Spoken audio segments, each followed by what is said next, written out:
right. Happy Friday, everybody. Happy Friday. And welcome to the Back Catalog Listening Party. My name is Mother Banjo, one of your hosts. My name is Anthony Ihrig, the other host. And today we have joining us Laura Caviani and Joan Griffith. All right. Welcome. Yay. And I think, Laura, you're joining us from Northfield, Minnesota. And Joan, where are you joining us from? I am in glorious uptown Minneapolis. All right. Excellent. Wonderful. And it looks like Chris is driving home. Hopefully he's not the one driving himself. And then my mom joining us from New Haven, Connecticut, and Connie Hey, from Mom. Richfield, Hey, Connie. and Alan. I don't know, Alan, if you're in Texas on this Friday or somewhere else. But it's a gully washer. Wow. And beautiful sun this afternoon. And I will say that's true here in Minnesota as well. As you can see from our windows, sun is pouring Yeah. in. The time change, although that was challenging, is making our Friday afternoons much brighter. Hi, David from Andover, and Gary, and Wiley from Virginia, and Joni. So happy to see everyone here in the Twin Cities. And we're happy to be here. Hi, Yes. Joe. And Joe's having a Bell's Two-Hearted IPA. And yes, this is our Friday happy hour. So if you're enjoying a beverage or a snack, feel free to throw that in the chat. Tell us where you are tuned in from. It be feeling so warm and sunny out, I thought I'd get my favorite summer cocktail.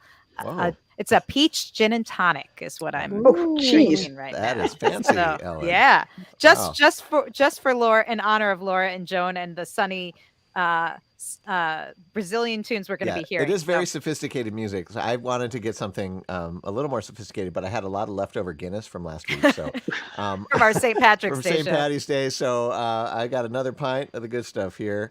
Laura, Joan, are you guys partaking in any sort of beverages? Well, I would if I'd had a little more time setting up my Google Chrome. So Well, maybe when one of the songs are playing, if you want to go grab something, you can. But yeah, that might be a mainly, good idea. mainly, we're just so happy to have you both joining us today to talk about this record that is one of my favorites. And it came out in 2008, a project the two of you did together. Now, each of you makes your own music, but so maybe for folks who aren't familiar with one or both of you, you could each give a brief bio of just like, the 2-minute version of your life story, like where you grew up and how you started making the music that you make now. And then we can talk about how you came to work together. Okay. Well, all right, Laura, I'll go first. You're thinking, I can tell.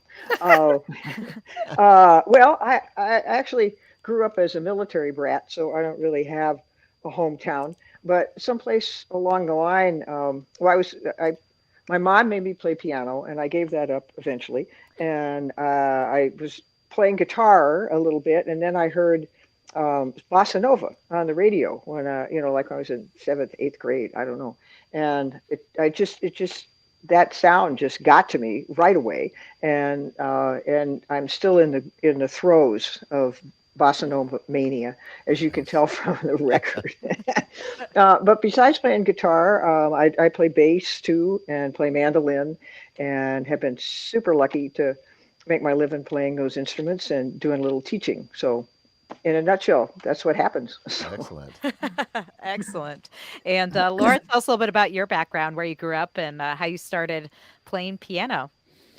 I grew up in Minnesota and actually was a classical pianist for many years and played trumpet in jazz ensemble in high school and wanted to be a composer my whole life. I've always only ever wanted to compose music. So I did that in college. And then I was also affiliated with the Air Force. I was in the Air Force Band of the Midwest, and that's how I got into jazz piano. I played with the jazz ensemble of the Midwest called the Pace Setters.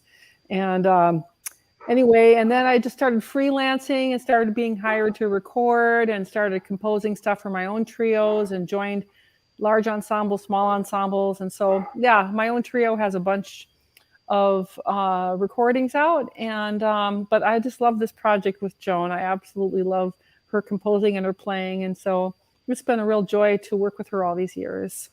I'd love to hear how that connection was made. How did you guys get together and start playing music?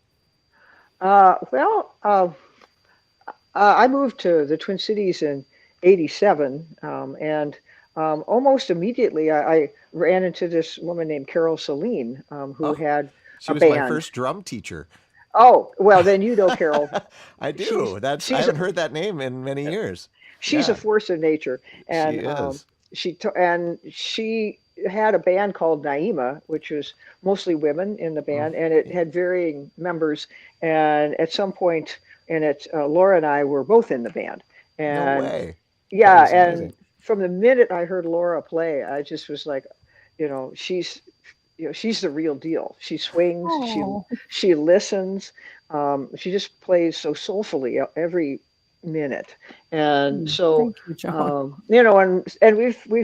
and we've been playing duos for a long time, and as a composer, it's really very exciting to have somebody play your music and make it sound better than you thought it was going to sound, and um, and I'll talk more about it with the cuts, but there are certain places in all these cuts where I left a bunch of space for Laura to add her voice because that's an important thing to hear. Mm. Yeah. Excellent. Well, so this particular project we're going to revisit today is called Sambanova. Came out in 2008, I think. And was this the first project you put out together? I don't know, Laura. Didn't we do a nice Ema CD? Or I never recorded with Naima. okay. Well, Yep.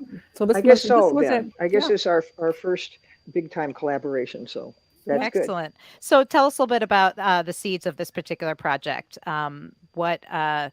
What made you, call up Laura out of all the great musicians you played with to record this particular project? Well, the original inspiration for the project is another cut that's on the album, which we're not going to do, but I mean, once the album, they can listen to it. Called Samambaia, and it was a I heard this record of a Brazilian duo, piano and guitar, with Cesar Mariano and this guitar player Helio De Miro, and it just knocked me out. I mean, I heard I got it was a record, an album, and I borrowed it from a friend and wore the thing right out and actually wrote down, just transcribed a bunch of the tunes off of the album and proceeded to make all the piano players I knew play Samambaya with me. And of course, Laura killed it. And it just inspired me to write to write more just for that ensemble because it's tricky with piano and guitar because everybody's doing the same thing, Mm, pitch wise, hmm. and kind of except the piano's got more bass notes, which I'm jealous of, and and so it gave me a chance to work on making that kind of sound with my own tunes and with Laura. Mm. Excellent. Excellent. Well, I would love to give this album a spin now after talking about that. And I'm just itching to get some music on my Friday afternoon. So, why don't you tell us a little bit about, or if there's anything you want to say about this tune before we take a listen? Well, Samba Nova is actually a made-up word. It's samba is the traditional dance of Brazil, and nova just means new, so sort of new samba, and it's got this basic samba rhythm um, all throughout, and there's places for improvisation. I think Laura goes first on the jamming, which is great, Excellent. and there's also a fair amount of written out interplay at the beginning with the introduction and stuff, and it's fun. It's just a fun tune. It's got a little bluesy kind of thing in it too, but it's mostly groovy and exciting to listen to as far as the piano playing anyway. So. I agree wholeheartedly. I've been spinning it all week. I was mentioning, and this is the perfect way to kick off our weekend together. Everybody enjoy. This is Joan Griffith and Laura Caviani, Samba Nova #1 in C here on the Back Catalog Listening Party.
right. Yeah. Joan Griffith and Laura Caviani with Mm. Sambanova #1 in C from their 2008 album called Sambanova. And I should say, if you're ever out there looking for this album, there's two Sambanovas. We'll talk about, they just released a new one, Sambanova #2, but we're enjoying the first one today on the back catalog listening party.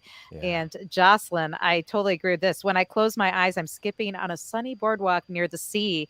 And Oh, I have to say, for those of us in Minnesota, which all of us on today's broadcast today are based in Minnesota, it's been a long winter. It sure has. But we've had some nice sunny days and some thawing, so I'm feeling these vibes. I'm really feeling those vibes. I'm Yeah. almost, and I've already seen the first folks out wearing shorts. So Oh, shit.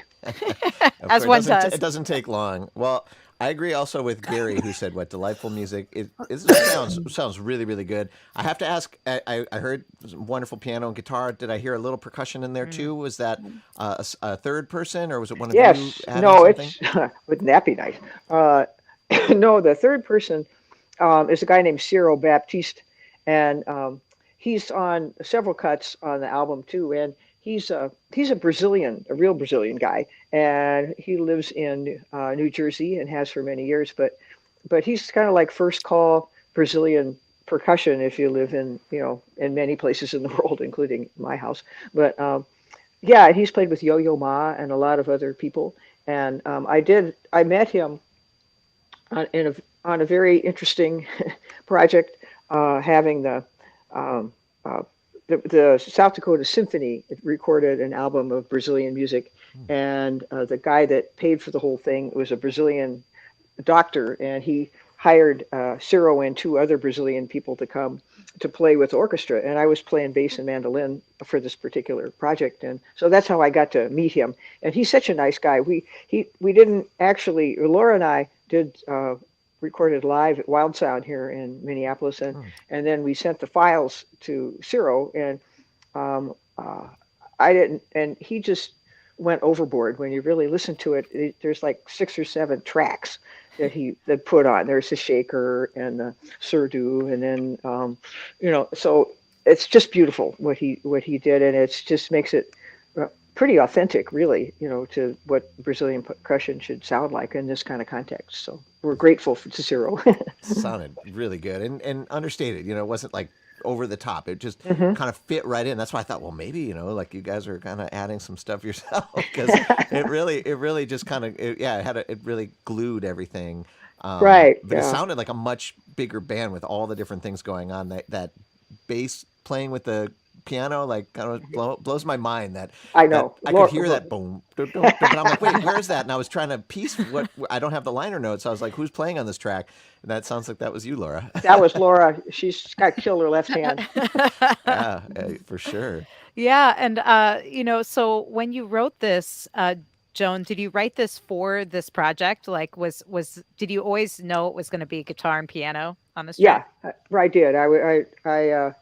Like I said, I had the sound in my mind, and uh, and a person can write for a bigger band. I mean, that's happens all the time, and I've written a lot of stuff for choirs and that kind of stuff.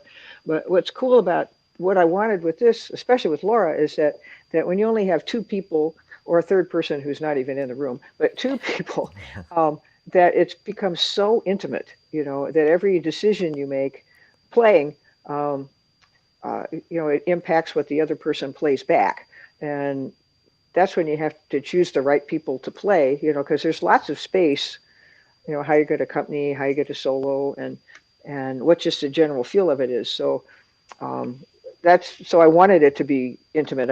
I mean, I could have overdubbed bass if I wanted, but I didn't really want that. I just wanted, and we played it live in the studio. It's not like we overdubbed one part and then did somebody else's part. This is what you get. So Yeah. Sounds so good. Yeah. Another wild sound recording. Ellen and I were joking before the broadcast that about half of the albums we feature here that were at least from Minnesota were cut there, and they do such a great job. So it was just the two of you, like in the big room, face to face, with all Yeah, that bleed and everything kind of just melding together. Is that yeah. You know what? I'll jump in here. What I remember about that special recording, because yeah, Matthew Zimmerman, who's no longer with Wild Sound, but he was the recording engineer for this project. And Joan, don't you remember? He had just bought that new piano. That's right. So, That's why I picked Wild Sound. I was a nice? kid in a candy shop with this brand new Steinway. Oh my God, it was so fantastic. And Matthew has always been really super thoughtful and conscientious about maintaining his instruments. And so here you are, with this brand spanking new Steinway. So Nice. it was pretty cool. And yeah, he was prolific in his day. And now he's I will say, I'll put a plug in for Carleton. He's now at Carleton College because he graduated from Carleton. And so he's my colleague now at Carleton and heads up all the recording. Lucky you guys. Yeah, we are lucky to have him there recording all our concerts and stuff. So Wow, very cool. That's cool. And so when you were putting together these songs and these arrangements, did you just sort of rehearse them a lot before you went to the studio, or did you pretty much kind of do that in the studio and work out the arrangements there? Some of yes and some of no, I guess. Uh, I think with some of them, Laura and I had played them a bit before. At that point I was teaching a jazz history class at St. Kate's, and I would have her come over and talk about music, and then it would give an opportunity to play these songs. yeah, So there were some that were rehearsed, but then there were some other ones that um, uh, we had rehearsed for sure, and I think that there were some changes in the studio but some of it, but I don't think it's a good idea. It's just my own thing is that I don't think it's a good idea to take your rehearsal time in the studio. right. That's really a waste of money. It's a waste of the engineer's time, and I think you don't end up having time to think about things if you do it that way. That's true. So mostly we were rehearsed, I think. Mhm. Yeah. Nice. Well, the results cannot be denied because the album sounds fantastic, and we're going to dig into another track because folks out there want more music. Because as Joni said, "Watch out, it's faux spring. We always get more winter in April." She's so true, and so We're gonna keep it from exactly we're getting. going to This keep the music is spring gonna like vibes. will the good weather into existence. That's right. We're going to manifest it right now on that catalog listening party. And Joan, tell us a little bit about this track. Okay, so this one is called Jones Baião, and a baião. I don't really speak Portuguese very well, but that's my best shot at it. And it's a dance. It's a dance. Like, when we think of Brazilian music, you think bossa nova and samba, Mm. and those are for sure. But they're mostly. That's also what you mostly hear is from Rio de Janeiro. But there's different dances from all over the country, and Brazil's a really big, diverse, large country too.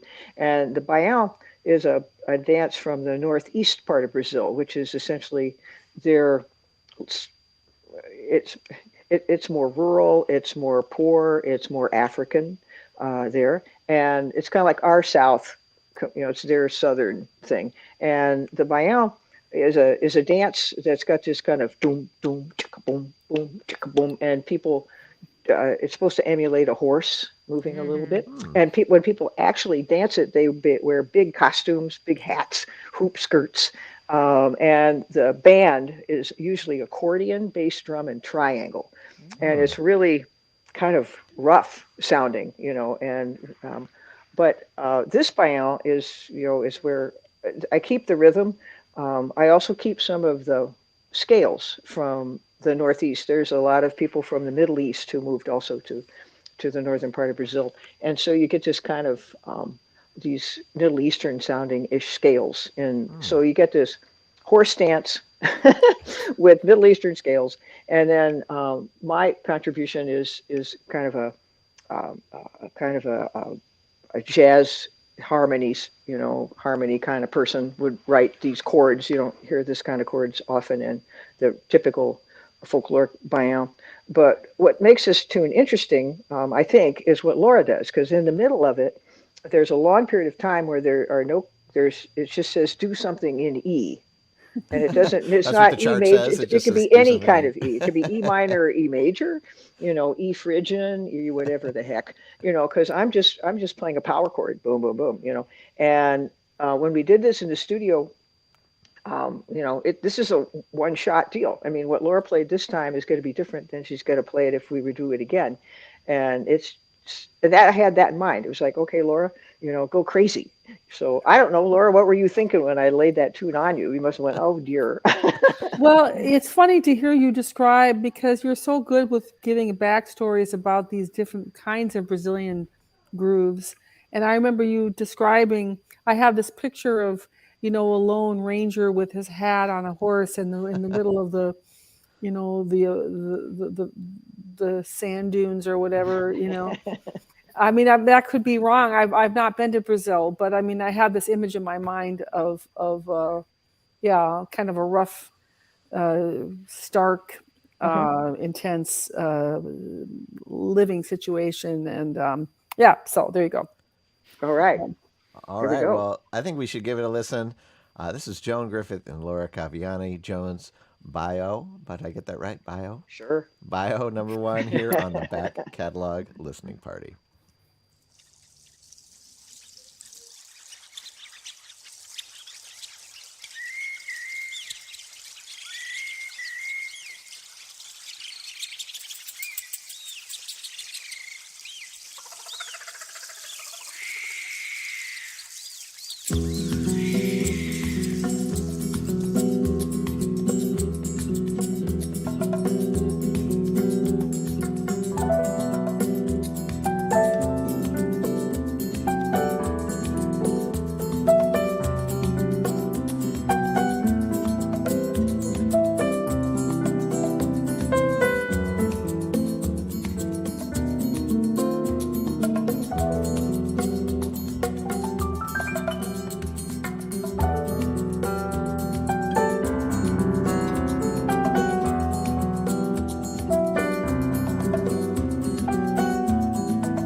Oh yeah, Mm. I was galloping on that horse right with you. That was Joan Griffith and Laura Caviani with Jones Buyout number one, and that is from their 2008 release Sambanova, which we are revisiting today on the Back Catalog Listening Party. And if you are new to the show, this is the show where we invite different artists on to revisit old records and explore what went into the writing of the music and the recording and all that good stuff. So if you're enjoying the show and you're new to the show, feel free to chime in on the comments. Tell us where you're tuned in from, what you're liking about the music. Gary says he loves the percussion, and Hmm. Connie enjoying the music, and Chris says not driving no more. These ladies are so influential and inspirational, at least in the Twin Cities and probably beyond. And I Oh, would just want to echo that. I know that you each of you have done so much with your own music, supporting other musicians, teaching. Laura, you mentioned you teach at Carleton College, and Joan, you teach as well, right? Are you currently Yes, teaching? I'm currently teaching at McAllister College. Yeah, I have Okay. the jazz band and a few lessons and stuff. So Excellent. And Fantastic. if you are enjoying what you're hearing, this is a great time to throw something in the tip jar. You can throw something via PayPal. That's the email address scrolling on the bottom of the screen. It will also put it in the comments. And if you like what you hear, I hear they still have CD copies of this album I that do. Joan can send to you. So You just want the CD, by the way. yes. Yes. Oh, yes, you do. Because we're listening to the high fidelity version. When it goes through the YouTubes, you lose some of that texture and nuance that you get when you get the high res files. So you can get that CD sent to you and just throw in $15 in your address along with that to that email and PayPal, and Joan will send you a copy of that CD. Yeah, it really does sound fantastic, and I recommend that if you can track the CD down, you'll be thankful. I mean, there's I feel like this style of music, especially like the instruments, the room that you're in, are part of the recording. It's like a living thing. You know, it's this conversation you're having together, and when you hear it in its full, high resolution glory, you really get a sense like you're in that room with you, being part of that conversation. And I really appreciate the conversation that you guys have on this record, this entire record. You guys really seem to communicate without words. Yeah. Well, it's been like Very that special. since day one, so it's very great. Oh, and not just the conversation between those two instruments, but on that track, we had some other things conversing. We heard Some some birds wildlife. at the Yeah. beginning of that Oh track. yeah. Tell us a little bit about that, and did Well, you that's capture those Ciro sounds? again, Okay. our Brazilian pal, and there's so much what he did. Is if you picked up if you had listened to Brazilian music for a long time, you would hear this kind of thing all the time. It's because the the folks in Brazil are so proud and so um, uh, inspired actually by the Amazon Mm. and all that that entails. And I know that they've had a president, and there's all kinds of stuff that's not working as well for them. But at the heart, especially with the artist community, the indigenous community that are still there, it's these would be sounds, all the bird sounds and other kinds of things you would incorporate that into your pop music because it's part of being a Brazilian musician is paying homage to that landscape and those people. So yeah, That's Cyril goes crazy on this album, on that particular cut, and he's got the rain stick at the beginning and the bird calls, and he sounds like he's playing something that sounds a little more like a tabla than it sounds like Brazilian hand percussion thing, and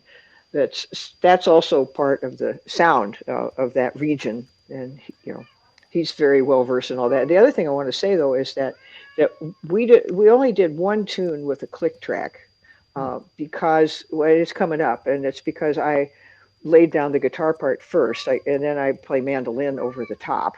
So it was just easier to do that one with a click track. But the rest of them we didn't. We just jammed away, and Ciro, I guess, could figure out where we thought the beat went wow. I was with wondering that. about that because yeah, he No, he just did that with what we did. So he's a master.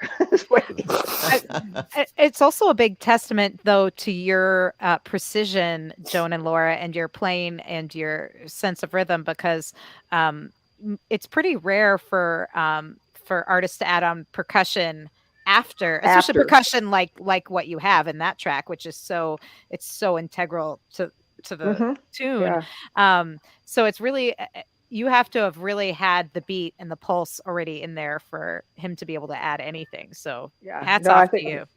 well, we was practicing with your metronome is for.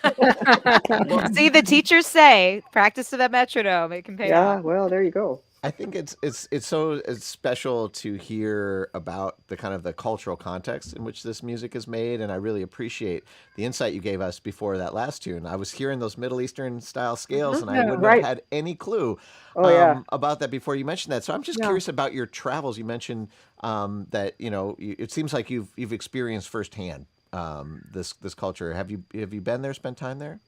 I haven't actually. My only Really? travels are on vinyl, Oh, really. music Um, has a way of doing that. Yeah. well, and I mean, it's a, it's. I mean, anybody who does any kind of popular music styles, they have to listen to the masters do it. Whether it's gospel or country Hmm. or an Earth, Wind, and Fire bass line. You've got to listen. You have to listen to Yes. it, and then try to emulate the feeling of it and the precision of it, the sound of it, the way, and all of that. And I've just spent hours and hours and hours and hours just listening to recordings and trying to emulate them in my own little way. And uh, and I've been kind of it's and I actually we have Clay and Laura and I have a mutual friend named Clea Galliano, who's a Brazilian who lives here in town, and she's a professional touring recorder player. Hmm. Her instrument that the music she mostly plays is Baroque instrument. Hmm. So she played Bach and Vivaldi and Telemann and all that, and she's a master at that. She's like a crazy good recorder player. But when she wants to have fun, she wants to play Brazilian music. And so Nice. we've been doing that for a long time. And through her and through a bunch of other people that are Brazilian or had been there, people would give me albums and they say, "Oh, listen to this person." And I didn't know this guy existed. So that's my travel with it. And then I've done a lot of reading about it too, and just trying to be respectful of the music before I play it Yeah, a little bit. So that's really appreciated. yeah. Yeah. I'll pitch in that we have another colleague named Lucia Newell, who is a wonderful singer, and Joan and Lucia and Clea have another group that has done recordings, and they've asked me to sit in with that group. And so, yeah, Lucia speaks fluent Portuguese and has also, between Lucia and Joan and Clea, they have taught me so much about the nuances of this beautiful music. So I feel lucky to have these mentors, but she's a wonderful singer, Lucia Newell. Yeah. Yeah. Nice. Mhm. Well, we got a couple questions, and one of them was from Joe. I'd love to see some videos of you two working together. I didn't find any on YouTube yet. Are there any out there? Hmm. Well, not that I know of, but we just did two concerts we did one at Carlton and we did one at McAllister, and I could Hmm. probably, pull up some of that video and post it. So I'll work Okay, on that. I great. would I would love to see that too, Joe. Yeah, Thanks for that comment. sure. Yeah. And also, I do know, however, that again, since you all perform in many different formats and varieties, um, Laura, I know that you can be seen every Sunday with your hmm trio at Plymouth Congregational Church. Maybe you can tell us a little bit about that. Yeah, it's contemporary service that begins every Sunday at 9, and it's been fantastic.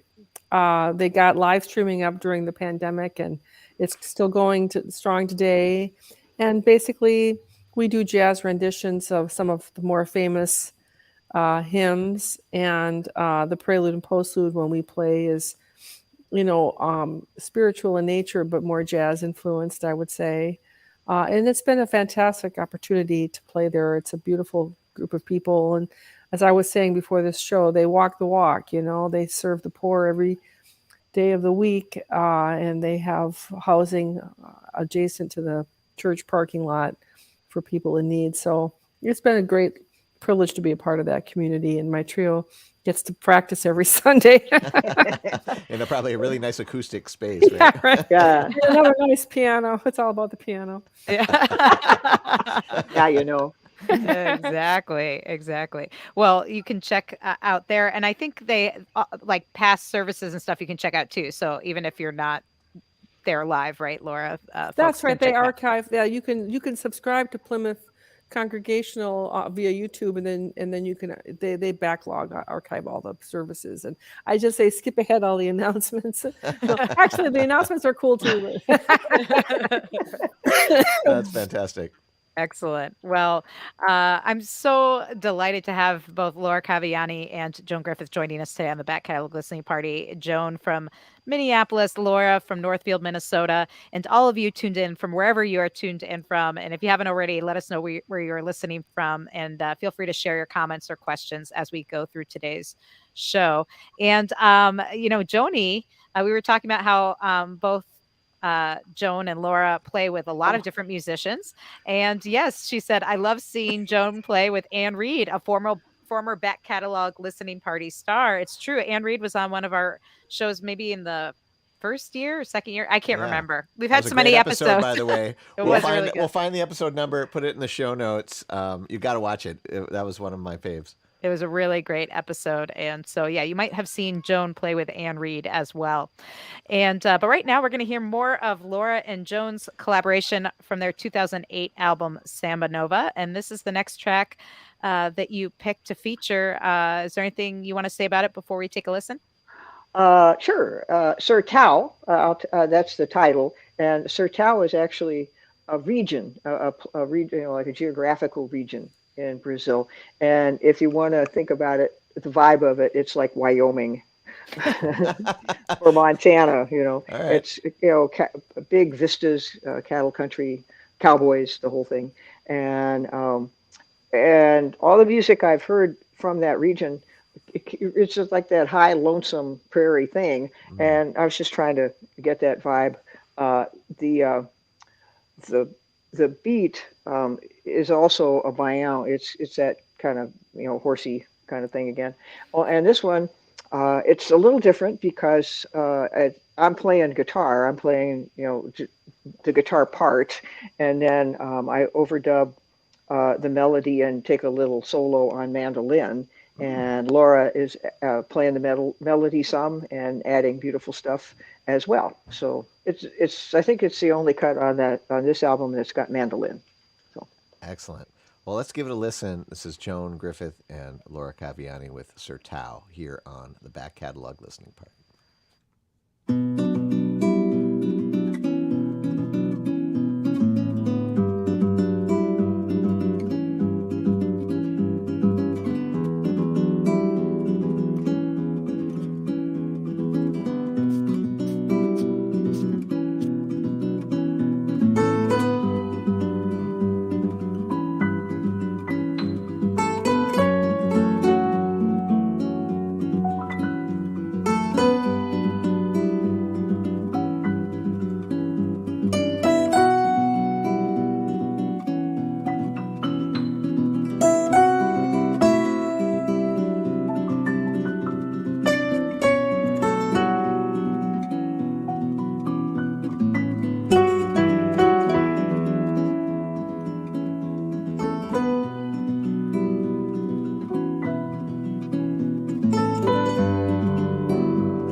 All right. Joan Griffith and Laura Caviani with Sir Tao from their Samba Nova album that came out in 2008. Beautiful. And man, yeah, so great. And Chris said, this song just made spring real. Don't ask me why. Well, I think I know why. Anyone who heard that song can feel that warmth and that those vibes. And I do want to make sure we get to Connie's question. Yes, can you tell us about the cover art? Because it is a I beautiful artwork. I think it's gorgeous. Um, the cover art is done by a woman named Courtney Dickmus, and she now teaches illustration and painting in Madison at college there. But at the time, Courtney was a student of mine at McAllister, but she played saxophone in the combos, and we actually did a couple. We played together a couple times on student recitals and stuff like that. And she's just the coolest person in the world. But her paintings are just spectacular. And I asked her if I could use this one. It was actually up in the student union for about 10 years, I think. Oh, wow. One of them, not this one, a different one, but I asked her if I could use this painting for my album cover, and she said sure. So it's just I just think it's so beautiful. And the Sambanova 2 has a blue cover, but it's also one of her paintings. Mm. It's a different one. And I grew up with jazz album covers like Dave Brubeck's, which were art. They would use paintings, Muro and other painters. And it just for this album, it just seems like that kind of yellow Mm. is the right color Yeah. for Yes. Yeah, that's like for when we Brazilian music in this case. So getting to Chris's comment there. Yeah, Yeah. it really just brings the sunshine. Yes, for sure. And Becky Schlegel says she loved the cover. Another past Hey, back catalog Becky. guest and a painter as well. So, yeah, so nice cool. to see those different artistic connections. And Joan, you mentioned, and we've kind of alluded to this a couple times during today's episode, that you and Laura have a new Samba Nova record, Samba Nova Hmm. #2, A sequel. and which just came out real recently. As you said, you recently did some performances to celebrate that new Hmm. album. And where can folks get that album? If they get that the same place that if they PayPal you along with the Sure. okay. Hmm. Uh, You can get it on Amazon, and mm-hmm, you can listen to it on YouTube and Spotify. mm-hmm. So all the streaming Streaming platforms places. you can listen to it. Yeah, and if you want a actual CD, then you're going to have to talk to me, Yeah. Yep. and I'll So send one to you. So hit her up at that email, anitaruth@mac.com. And you can also PayPal her that way and get copies of both of the Samba Nova Yeah, albums you because might as well I've get heard both of them them while both. you're at it. It's a set and they're both amazing. Is there anything you would say about the new one that you feel like is kind of different thematically from the first one? Yeah. Um, I guess the main difference is that instead of having percussion, we have this really wonderful guy named Greg Byers playing Oh, cello he's on it. amazing. Yeah. Yeah. Oh, he's yes, he is amazing. And so I think the overall sense to me, I think I took a few more compositional risks on Hmm. this album. Maybe Laura can tell me what she thinks about that, Uh-huh. but there's a couple tunes on there that don't fit necessarily so neatly into the Brazilian vibe. There's one that's a couple that sort of fit into well, there's a jazz waltz for one thing, and then there's also just a straight up ballad, a jazz Mhm. ballad, Hmm. and then there's a one with the cello and a mandolin that belongs in a suite that I wrote to kind of evoke how Nebraska feels to me. Oh, nice. So I'm just saying, it's got a couple other things in it, but it's also got two samba novas, like samba nova #1 genre kind of. There's two of Mhm. those, and there's another bayan with mandolin, and so it's got the same thing. I think in some way the second one is I don't know maybe a little more introspective in a way Mhm. sounding, Actually, you have to ask Laura. I don't have any perspective about this. I'm just like, okay, guys, going to play this tune. This will be cool. So Excellent. Well, that's why, of course, we'll have to have you on in a couple years when it's more back Yes. catalog, sure. because this is what time offers us, Right. which is what we enjoy about doing the show. Is it offers perspective, and as you look back, you kind of can see what you were doing. Sometimes it's hard to see the forest for the trees, you know. Right. If you just recorded it, it's a Yeah, little different exactly. than, Yeah. years Yeah. later. Well, if you enjoy the music and you want to pick it up, I know it's Joseph's birthday. Happy birthday, Joseph. Yeah. Happy And birthday. and so maybe Joseph, you want to treat yourself, or any of you, it's treat yourself to some great music, and you can get both Sambanovas from Joan Griffith herself. She'll send it out to you. And Jocelyn says we got a personal guided tour of musical Brazil today, and yes, I think we did. And on that new album you can also tour Nebraska, so you can really go all over the place. A little bit, yeah. And I do want to mention, by the way, that that this show is made possible not only from Joan and Laura and guests like this joining us every week, and you all for joining into the show, but also we have a whole bunch of patrons who make this show possible. We've been doing this for 3 years, and we want to thank all the folks who make this show possible by supporting it. And if you, we want to thank Penny, Ann, Alinda, Bevan, Connie, Vaughn, Alan, Chris, Alex, Becky, Galen, Peggy, Joe, Jim, Beverly, and John, Fred, Tim, Sarah, David, Jocelyn, Court, Matt, Steve, Mark, Homestead Pick and Parlor, Severin, Lynn, Mary, Many Tracks, Nikki, Joni, David, and our brand new patron who just came in last week, Sarah C. Thank you so much. Welcome, Sarah. And if you Right. want to support the back catalog and join our Patreon community, you get first notice of all our guests. We do special after parties and live stream events, so you can check that out. But we still have one more song. We're not done Yeah. yet. I know Alan was lamenting that the last tune, why did it have to end? The good news and is, Connie says this show is way too short. well, the good I news is agree. we have one more song we have to get to. So Yeah. Before we do that, there's just like a little personal thing for me. Like a lot of people don't know about the jazz scene here in the Twin Cities. It's a really robust jazz scene, and it's one of those things that I was lucky to meet Carol Celine when I was in high school, and she gave me a copy of Miles Smiles and said, "Learn Oh, this." wow. And I Oh, was yeah. like, "That was Cool. it." And for anybody listening now who might be interested in the style of music you're doing on this record or jazz in general, can you give anybody any tips or places that they could start to go find instruction or a community or a scene here in the Twin Cities or beyond? Oh. Go ahead, Laura. You answer that one. Well, I would talk about Max Santiago's fantastic Jazz Central, which is a nonprofit organization that hosts jam sessions for youngsters along Nice. with professional musicians. And they also are live streaming all of their weekend events now. That's in Northeast Minneapolis, and it's been fantastic, especially during the pandemic. It's just really a supportive community of people. It's a small scene, but I would highly recommend checking that out if you're younger. Great. Yeah, We'll that put a would be link more. to that in the show notes for sure. Jazz Central. Yeah, Excellent. Thank you for that. yeah. well, let's take a listen to this last track because this hour has just gone by like that. So, but we want to make sure we get to this tune. Oh, yes. Samba for Jacob. Is there anything quick you want to say about it before we dive in? Just two things.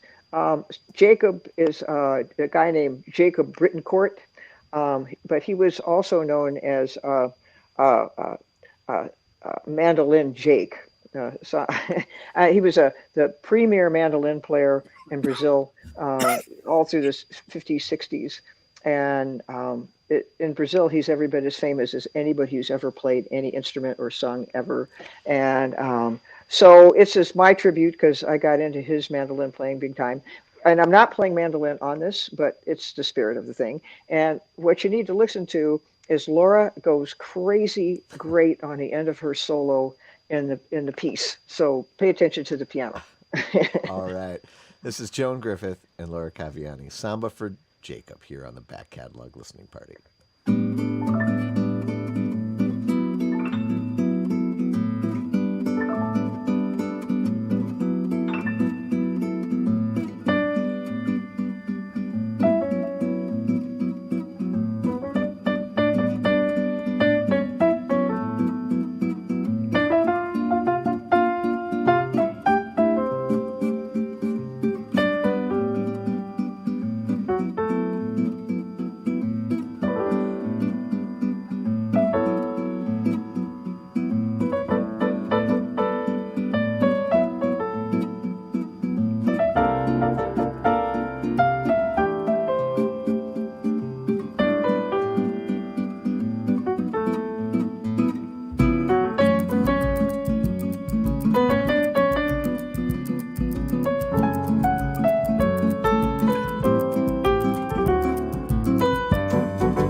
Oh, yes.